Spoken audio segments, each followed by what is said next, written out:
Welcome back to another episode of Drink Tales. And today, I know it's been a while. As a matter of fact, we skipped last month, but we're back again with another tasting note.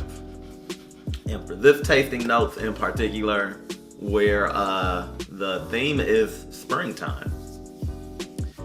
And, you know, it's kind of falling in the middle of the month like it always does. I was thinking about doing it around Easter because I wanted to do an Easter themed board, but we ended up just sticking with the middle of the month. And I'm glad we did because it gave me time to do some research, and plus we had other things going on. But with that being said, I'm going to go over what we have here. Sticking with the theme of spring, I wanted the colors to be light, and I also wanted these to be like lighter meals and things you would find around the springtime. And elements of like cool. And when I mean cool, I mean like, I don't want to say things to eat to cool you off, but that's kind of where I'm going with that brisk taste. Yes. Also too, a little bit of herbalness to it. And speaking of that, we are going to start with this right here.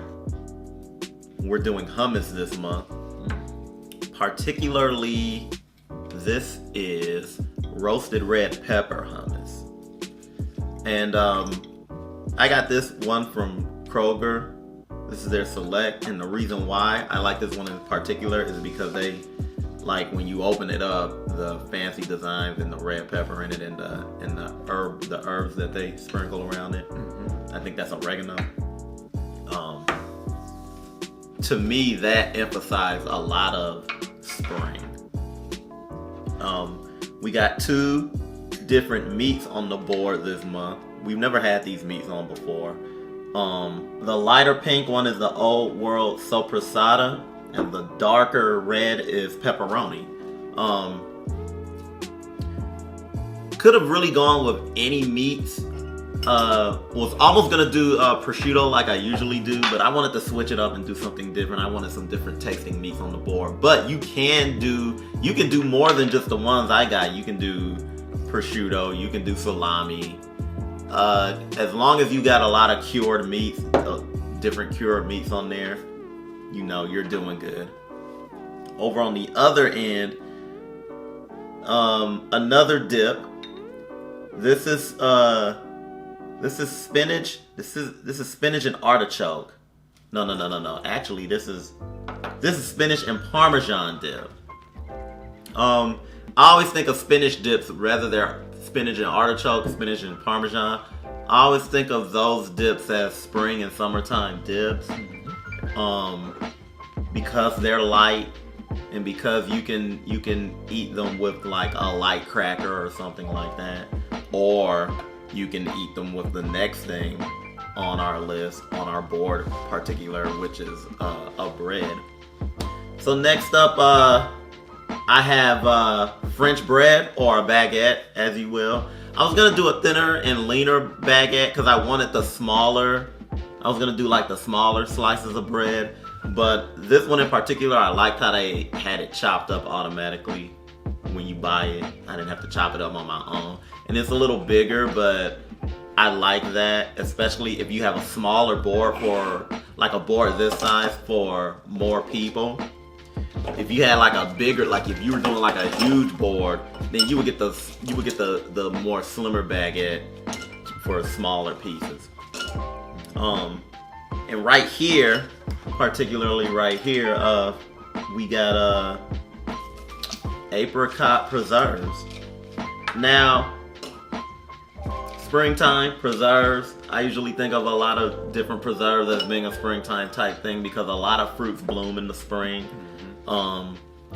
So if you're doing something like this, I went with apricot. You can also do orange marmalade, strawberry preserves as well, or strawberry jam, something like that. Any kind of like springtime fruit preserve or marmalade, so to speak. Speaking of fruit, we also have blueberries. Springtime is about the time that certain blueberries bloom. So I went with blueberries. You can also go with raspberries. You can do both, actually. And for cheese, we're doing brie again. Brie is kind of become a staple. We use it almost every month. And that's because it's so versatile. It's light. And it goes well with a lot of stuff that you can put on a board. Other cheeses you might want to consider that I didn't get this go around. Blue cheese. Blue cheese is a good one. A good cheddar too. Especially if you're wanting to do soft and hard cheeses. Brie is a good soft cheese. Like a good hard cheese might be like a good cheddar. Last but not least, our crackers for this month. Now I went with a rosemary entertainment cracker. I wanted a bit of the herbalness, and I wanted a cracker that would mix well with a lot of spring, what I consider spring forward taste notes here. So I went with the rosemary kind. You can do like your regular entertainment cracker, or you can do like a watercress cracker, something like that. But I went with the rosemary one because I was going with a theme. And the ones I got these from Kroger as well, and they smell great when they come out of. That's what you were smelling earlier when you were like everything was smelling good. You're smelling those crackers. Yes, you're smelling those crackers. I thought it was the dip. No, you're smelling the crackers. You're probably smelling the dip mixed with the crackers. And you, like I said, this theme was more springtime. I was particularly thinking something that you would have around like a brunch or a lunch type situation. You could do this in the evening as well, but this is something that I was thinking of you would have around like brunch or lunchtime. Especially to go with like lighter drinks like spritzers or any springtime alcoholic beverages. Yeah. So what do I see that you've been starting to mix up something. What are you making? I'm doing a variation on the breakfast Collins. Mm-hmm. You know, it's a typical brunch drink, mm-hmm.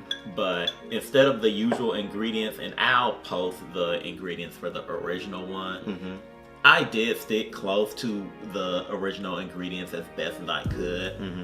but instead of the boysenberry jam, I used your apricot preserves. Okay. And instead of Mount Gay rum, mm-hmm. I used 10-to-1 okay. rum. So this is going to be a classy Mm-hmm. breakfast Collins. But the rest of the ingredients more or less remain the same. We got lime juice instead of lemon juice. I don't know if that, bothers anybody. Mm-hmm. And we're still using Angostura bitters. Mm-hmm. And I didn't want to, 100% complete the cocktail until you were done because I didn't want to interrupt you. You were saying. Now I can get to the shake.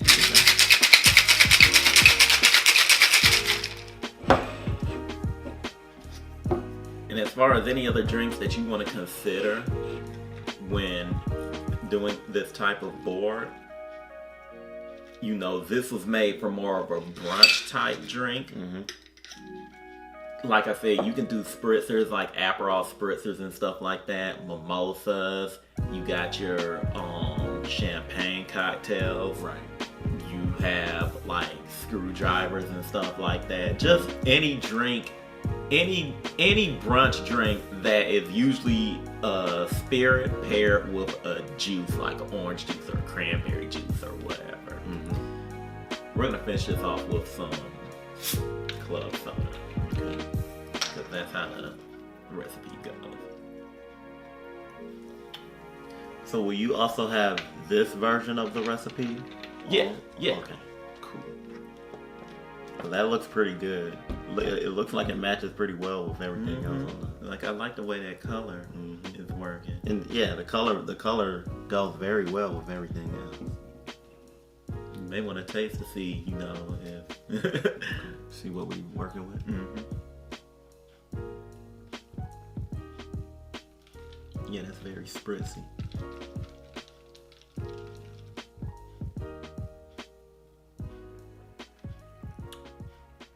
pretty good. It's light right now, but I think that's because the club soda is at the top. But it's bringing all the flavors out.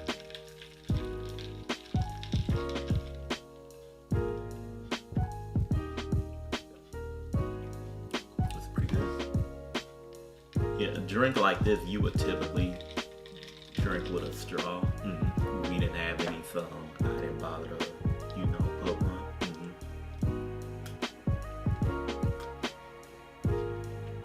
But all the flavors are definitely there.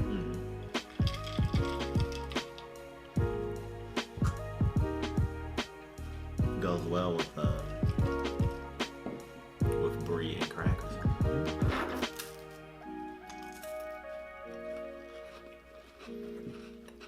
It's actually pretty good. Put that right there. That'll do it for this episode of Drink Tales. Be sure to like and subscribe. Hit that bell so that you're notified of all content that's coming to the channel. Also check us out on Twitter and check us out on Instagram. And we've been saying it every month for almost a year now. If there's a spirit, liquor, a wine, a beer, some type of snack, some type of dessert, anything that you feel gets underappreciated or very few people know about it, let us know about it. Hit us up in our DMs. Maybe we can arrange to try to track that down, or you can send it to us. And that goes for locations as well. If there's like a restaurant, bar, speakeasy, food truck, dessert place, anything, distillery that you think we may enjoy going to, let us know about that as well. And we'll try to get there. Location be damned. Alright everyone, that'll do it for this episode, and until next time.